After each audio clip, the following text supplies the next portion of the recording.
Oi, gente. Bora ir aquecendo aqui, né? Pra gente começar a nossa live de qualidade.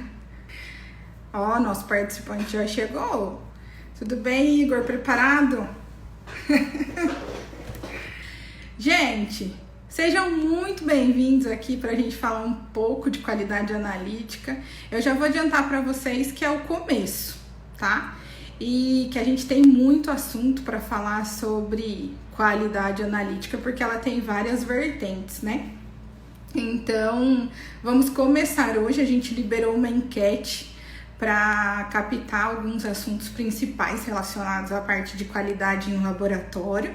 E a gente fez um convite especial para o Igor participar aqui com a gente, para a gente poder fazer um bate-bola, né? Falando sobre os processos de qualidade voltado principalmente para o ciclo, que aí ele vai explicar um pouquinho mais o que é o ciclo de qualidade em laboratório de ensaio, tá? E para dar uma adiantadinha, eu queria compartilhar com vocês a minha história, como que eu fui parar no processo de qualidade, como que eu escolhi, né? E me apaixonei por esse processo. Pode ser que vocês, alguns se identifiquem com isso. Então, eu me formei em Química Ambiental na Unesp de Rio Preto. Tem várias pessoas que estudaram comigo aqui na live. E lá foi o primeiro contato que eu tive. E saindo da graduação, eu fui trabalhar num laboratório ambiental, onde eu aprendi muita coisa. E lá foi o meu primeiro contato efetivo na bancada com qualidade analítica. E eu me deparava, se vocês se identificarem, vocês podem colocar aí nos comentários, eu me identificava com a seguinte situação. Eu trabalhava na parte de cromatografia e lá a gente fazia validações de método. E a gente já tinha uma planilha pronta, né? Então essa planilha chegava até nós, a gente ia para a bancada, fazia toda a parte experimental, voltava, plotava esses dados e aí não dava certo. Alguma coisa reprovava. Volta para a bancada de novo e faz. E aí eu não entendia o porquê que não aprovava as coisas. Outra situação que eu passei bastante lá, a gente trabalhava com carta de controle, que aí pela 17025 a gente tem essa obrigatoriedade, depois a gente conversa um pouquinho mais sobre isso. E aí a gente passava o cheque para ver se a curva estava válida, se eu podia usar aquela curva que era do dia anterior ou há 2 dias atrás. Na hora que eu passava esse cheque, essa informação eu preciso levar para uma carta de controle. Só que a nossa rotina era muito pesada, né? Muitas amostras por dia e coisa e tal. Então, o que a gente fazia? Na validação desse método, a nossa faixa de recuperação era de 80% a 120%. Então, passou o cheque, deu entre 80% e 120%, pau na máquina e bora trabalhar. E aí a gente imprimia os cheques e deixava para plotar mais próximo da auditoria, certo? E aí na hora que a gente plotava esses dados na carta, não rolava. Alguma coisa dava fora, aquelas tendências que vêm do além, né? Aparecia lá, só que aí já foi, né? E a gente precisava deixar tudo em ordem para a auditoria. Então, o meu incômodo com a qualidade começou aí. E aí eu fui buscar, porque olha só, quando eu fiz graduação, a minha aula de estatística era opcional. E adivinha? Não fiz. Saí da graduação e não fiz estatística, olha que beleza. Aí tinha essas planilhas, tinha carta de controle, eu falei, não, preciso aprender isso aí. E fui buscar recurso. Aí encontrei uma matéria que chamava Estatística Aplicada à Química Analítica. E fui fazer essa. E foi essa daí que salvou, que agora eu monto as planilhas de validação, eu monto as cartas de controle, fiquei mais apaixonada ainda. E junto com isso, eu fui buscar um curso de qualidade. E foi onde eu encontrei o Igor. Encontrei o Igor num curso de gestão de qualidade para laboratório, que foi no CRQ em São Paulo. E de lá a gente começou a trocar figurinha em relação a conceitos, o que era importante, o que era bacana e tal. E surgiu a tese de mestrado. E aí, com isso, ele virou meu orientador e a gente foi trabalhando junto.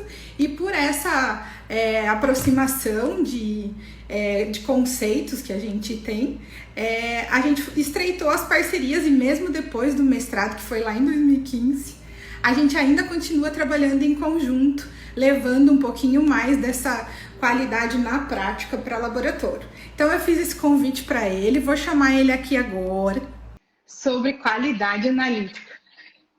Oi, Igor! Ah, tá aqui, tudo bem? Eu achei muito legal você cuidar dessa história. Eu fiz o mestrado com você em 2015 e desde lá a gente vem trabalhando junto com qualidade. Bem bacana, não? História legal, né, cara? Vocês não têm noção do prazer imenso e o quanto que esse cara que está aí embaixo representa na minha vida profissional. É uma admiração muito grande que eu tenho. Sabe quando a gente vai conquistando alguns mestres, né? Ao longo da vida, que a gente vai agregando. E fiquei muito feliz de você ter aceito dividir essa live aqui comigo para falar um pouquinho de qualidade. E para começar, eu queria que você explicasse para o pessoal o que é esse ciclo de qualidade analítica que eu dissemino tanto, mas você é o criador, não? Então, a gente tem assim que metade do pessoal que trouxe ali nas enquetes, metade não conhece e metade conhece. Não, perfeito, Tati.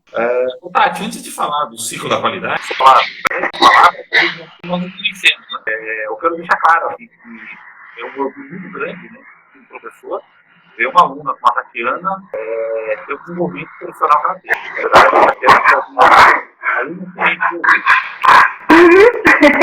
que estou bastante feliz de estar aqui com ela, né, e ver como que ela evoluiu, né, ela era uma ótima profissional. Ela evoluiu muito na carreira dela, até depois da formatura mesmo. É um prazer. Fiquei feliz. Obrigada. Gente, aguenta aí que o Igor já volta. Caiu a conexão lá. E enquanto isso, quem de vocês trabalha em laboratório e se identificou com o que eu falei? Escreve aí para eu saber. Oi, Ká. Esse curso de estatística que eu fiz foi uma disciplina na USP lá de São Carlos. Então, eu fiz como aluno ouvinte até, tá? E lá, o bacana é que a gente vê a estatística, mas aplicada para a nossa bancada. Então, se eu vou lá e faço todo um processo de avaliação, né? Um processo de precisão, quais são as ferramentas estatísticas que eu posso usar para avaliar e como eu interpreto isso, né? Que o grande difícil é a interpretação, quando a gente fala de qualidade analítica, tá? Então, eu fiz foi uma disciplina aplicativa, até eu conseguir fazer o mestrado, né? Passar lá no mestrado da USP de São Carlos e tal. Então, antes de fazer a disciplina, antes de entrar, né, no mestrado, eu fiz essa disciplina com o professor Sérgio lá. Muito bacana, estatística aplicada química analítica. Bom, vou colocar o Igor aqui novamente, que agora ele voltou. Vamos lá, Igor. Acho que o Igor pediu assistência lá do TI, ele deve ter. Oiê! Tudo bom? Deu certo? No celular. É que ele também ficou ansioso para falar isso. Então, bora falar do ciclo. Bom, eu vou falar bem pertinho. Bom, deixa eu então ser bem objetivo. Na verdade, ela entende direito. A história é uma história bem curiosa. Eu estava trabalhando numa consultoria aqui com o Ministério da Cultura. E nessa consultoria, um amigo meu, o Fiscal Federal do Ministério, ele estava pegando talvez seja na live. Com o Fernando Antunes, conversando com ele, o Fernando Antunes também faz auditoria. Ele falou para o Fernando, se você tivesse que estar em um laboratório e você tivesse atendo 40 minutos, o que é mais importante de você avaliar em 40 minutos na auditoria de um laboratório? Aí eu conversando com o Fernando Antunes sobre o que era mais importante em uma auditoria, né? Por exemplo, se eu tivesse 40 minutos para auditar um laboratório, o que seria mais importante de avaliar? Aí eu começo a pensar, puxa vida, será que o mais importante é 40 minutos? A primeira coisa que eu pergunto para o laboratório. Qual é o seu método de ensaio? Você utiliza o método da farmacopeia, eu utilizo o método normalizado ou o método desenvolvido? Independente do método que a pessoa utilize, o que eu preciso avaliar primeiro? Você testou para verificar se o seu método funciona? Essa é a primeira pergunta. E como nós verificamos que o método funciona? Você verifica através da validação. Aí tem muitas pessoas que me perguntam, mas Igor, eu utilizo um método normalizado, eu tenho que validar o meu método? Na verdade, o que a norma 17.025 diz, que você tem que verificar o desempenho, que nada mais é do que uma validação simplificada. É um teste de precisão, é um teste de exatidão, de qualquer maneira, o importante é, você testou o seu método para ver se ele funciona? Pegou uma amostra fortificada, analisou 5, 7 vezes, calculou o desvio padrão, né, calculou a exatidão, fez uma curva de calibração, calculou um R quadrado, homocedasticidade, resíduo, né? Então, a validação é a evidência de que o seu método de ensaio funciona. Perfeito, é a primeira coisa. Bom, se o método funciona, eu já fico um pouco mais seguro. A segunda coisa que eu pergunto, bom, você analisou sua amostra, o método funciona, mas a minha pergunta é, o quanto você confia no seu resultado? Analisei, por exemplo, um agrotóxico numa maçã, né? O resultado deu 10 ppbs. Mas 10 ppbs, mais ou menos quanto? Né? Qual é a variabilidade do seu número? O quanto você confia nesse número? E essa confiança no número, a gente conta pela incerteza. Que a incerteza nada mais é do que a dispersão de valores, né? Que pode ser atribuído ao seu resultado.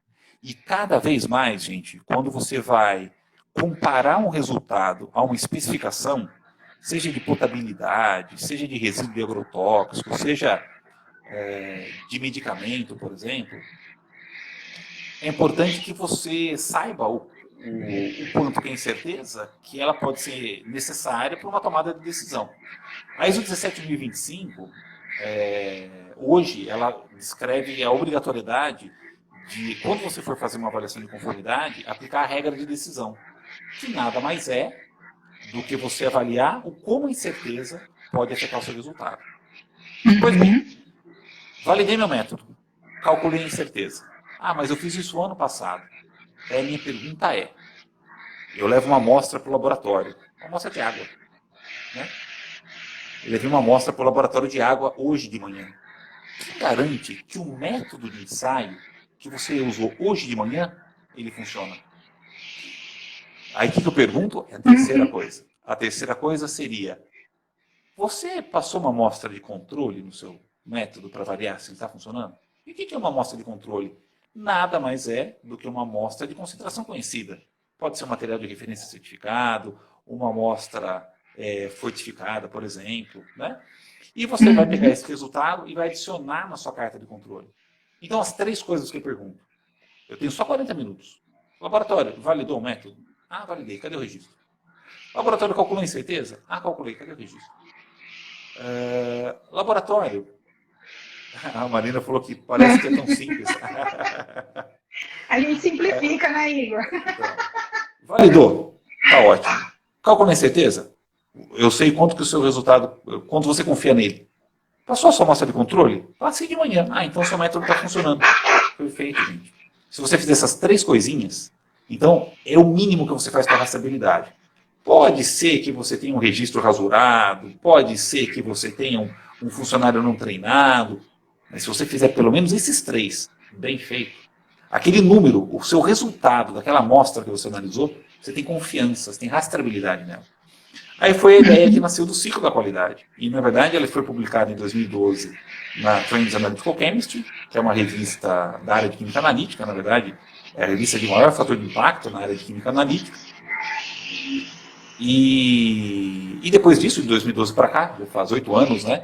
Toda vez que eu faço algum trabalho em parceria com algum órgão regulamentador, por exemplo, o Ministério da Agricultura, né?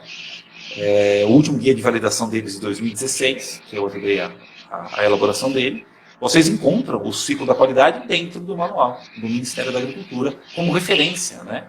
Então, hoje, o Ministério entende que não é assim, você não precisa apenas validar, aproveita os dados da validação para calcular a incerteza e tem que ter os seus cheques de controle na rotina. Aí a gente tem referência em livro da Embrapa, no compêndio de métodos do Sim de Rações, né? E assim, onde eu vou andando por aí, eu vou discutindo sobre o ciclo, né? Então, são os 3 fatores aí importantes. A última coisa, Tati, que me lembrei agora, quando você fez o seu mestrado, você fez um trabalho muito legal, que você ajudou a fazer uma pesquisa de mercado. Pois é, eu ia falar disso agora.